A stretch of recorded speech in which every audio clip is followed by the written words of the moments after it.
This is the best time to buy is now because kung hindi ka pa bibili ngayon, kailan pa? Tama ba? Kailan pa, ma'am? Sir, pwede naman kayo hindi bumili ng property, di ba? Forever, wag ka nang bumili forever. Forever ka na matakot sa mga news na yan.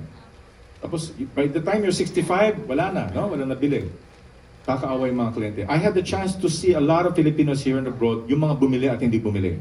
Okay? Everybody follow? Marami na ako naging kliyenteng bumili sa akin and I'm telling you, they're very, very happy with their purchase. At yung mga hindi bumili, nakakaawa. Oh, so that's why I made it my life mission to help Filipinos buy a property. Yan ba mission nyo?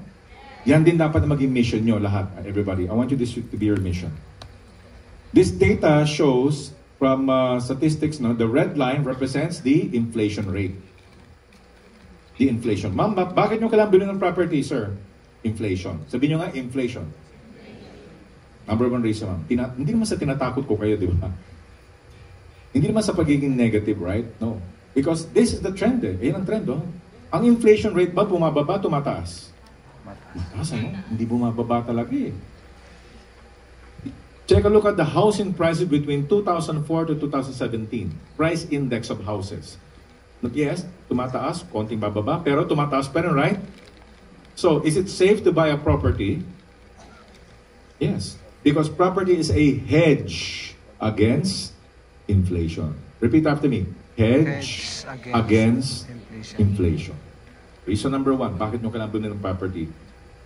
Kahit ano pa yan. Number two, ma'am, bakit nyo kailangan bilhin ng property is this. Repeat after me. Currency depreciation. Ano daw? Ano yung currency depreciation? Okay, ang value ng pera natin ay bumababa na, no? Against the dollar, oh, di ba? Oh, to make it simple for everybody, to layman's term, okay. Sino sa inyo dito na grocery lately? SNR? Member ng SNR? Or Shopwise? O dito na lang, di ba? Tatanungin ko kayo, do you remember way back 2004, ang 2,000 pesos mo puno ang cart? Yes.